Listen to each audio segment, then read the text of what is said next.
The story, The Souvenir, is taking place in the future, about 50 years from today. Sally, a school student, is on a journey to the moon along with her fellow classmates. With the tip of her nose pressed to the window of the space shuttle, meaning a vehicle in which people travel to space and back again, Sally sat gazing at the view outside for so long, still she didn't seem to be contented. She had read the description of this view several times before and had seen this scene on the video too. But this was different. Reading the description was one thing. Watching the pictures and videos captured, meaning recorded by the camera, was another. But getting an opportunity to view that amazing panorama, meaning a very wide view with one's own eyes, being present physically right in the midst of it, was indeed an out of the world, meaning extraordinary experience. No matter how long she sat gazing, her awe and wonder did not seem to abate, meaning subside. As the journey continued, the earth gradually appeared to get smaller and smaller in the sky. The azure, meaning bright blue sky, was now looking jet black. The clouds had disappeared, the stars were shining bright. This trip to the moon was exorbitantly, meaning excessively expensive, but still Sally's mother had sent her on the trip. Her mother had told her that during their childhood, they could not even think of such long-distance trips.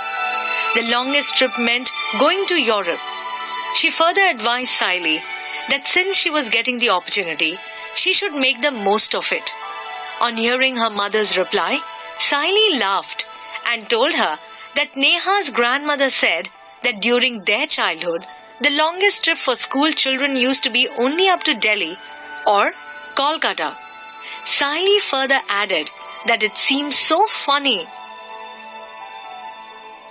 Remembering the incident made her laugh even on her trip. Now the shuttle was getting closer and closer to the moon. Then it started orbiting, meaning moving around the moon. In every 32 minutes, the shuttle completed one revolution round the moon. Light and darkness followed each other in quick succession. The dome-shaped settlements on the moon, which resembled the igloos of the Eskimos, were now visible. After some time, Sally's shuttle made a slow, measured, meaning steady and safe landing on the moon. The door of the shuttle was opened and the children were escorted, meaning guided through an airtight tunnel to the settlement at the Neil Armstrong base. The receptionist, meaning a person who greets and deals with visitors at the entrance to the base, gave some instructions at the very outset, meaning start. She started by saying, "I welcome you all to the Neil Armstrong base. To make your stay on the moon pleasant and comfortable, I would like you to take certain precautions, meaning steps to prevent something dangerous or unpleasant. Listen carefully to my instructions and please follow them during your stay. You know that the gravitational force of the moon is 1/6 that of the earth. In the human settlements on the moon, a gravitational force equivalent to that of the earth has been artificially maintained. But outside those settlements, the gravitational force of the moon is at work. You will have to be extremely careful when you roam around there. The second point to remember is related to shopping on the moon. You all must be interested in carrying souvenirs, meaning a thing that is bought as a reminder of something to take back home from the moon. Please buy the articles only from the shops which are inside the dome-shaped settlements. There, you will be assured of, meaning sure of genuine articles. Do not buy anything from the unauthorized shops, meaning shops not having official permission outside the settlement. I wish you a very happy and pleasant stay on the moon." A jam-packed, meaning extremely full 3 days program awaited the children on the moon. According to the Earth calculations, On the moon, there were 15 days of daylight and 15 days of nighttime. The 3 days of the trip were going to be part of the nighttime on the moon. One of the most important programs of the first day was Sky Watch. On the Earth, it was usually foggy and the stars were seen rarely and only very faintly. There was no atmosphere on the moon. On the dark background of the moon sky, the stars shone dazzling bright. The most attractive view was that of the disk of the Earth. In the moon sky, the Earth looked 13 times bigger than the moon in the Earth sky. It was also 70 times brighter. The Earth light fell on the moon. This beautiful enchanting view made Siley and her friends ecstatic, meaning extremely happy. They fell asleep feeling happy, excited, and comfortable at the same time. The second day's attraction was the circus on the moon. One unique feature of the circus was the seating arrangement. The spectators were made to sit in the tent, and the circus was going on outside. High jumps and long jumps were the special attractions. One gymnast jumped 27 meters high. On both the days, besides the main attractions, much time was reserved for visiting the various settlements there. It was expected that the students should spend some time for self-study. The teacher had assigned them the task of writing an essay on how they spent their time on the moon, which places they visited, what they observed, etc. Siley and her friends had traveled far and wide and had done a lot of sightseeing. On the third day, the teacher took them to a place of historical importance.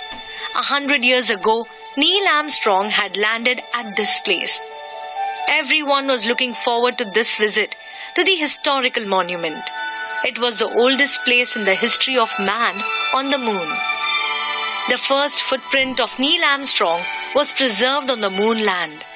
Beside the footprint was a grand statue of Armstrong. At the base of the statue were carved the first words uttered by a human on the moon. One small step for man, one giant leap for mankind. The next attraction for the children was that they were going to wear the space suits for the first time.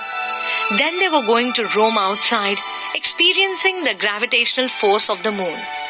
The teacher repeatedly warned the children to be careful when they walked. She warned them not to run or sprint, meaning run at full speed, otherwise they would fall. The teacher was warning the children, but who was in the mood to listen? They hopped, jumped, and ran around. As they passed by the roadside, shopkeepers screamed at the top of their voice, "Buy ornaments specially made from the stones on the moon, very cheap, cheaper than those available in the shops in the settlement. Cheaper and better." They requested the children to at least have a look. One of the salesmen approached Siley, referring her as sister, and requesting her to buy earrings. He told Siley that he was selling those earrings really cheap. He displayed the sets of shining stone earrings. Siley suddenly remembered her mother. The next day, they were to start on their return journey. She felt terribly guilty that she had completely forgotten her mother in the last 3 days. At that time, the salesman continued insisting Siley to buy those earrings. He told her to stop thinking so much. He further added that they were cheaper and better and told her that she should buy them. Siley looked around. The other children had proceeded ahead. So she quickly pointed at the earrings and asked him to give her those red earrings. She also asked him for the price. The salesman told her that it cost only 1,000 rupees. Siley immediately paid the amount, took the earrings, and ran to catch up with her friends. On returning home, Siley told her mother very enthusiastically to look at what she had bought for her. Her mother picked up the earrings and exclaimed, "How am I going to wear such heavy earrings?" Siley immediately realized her mistake. Siley had purchased the earrings in the field of the moon's gravity.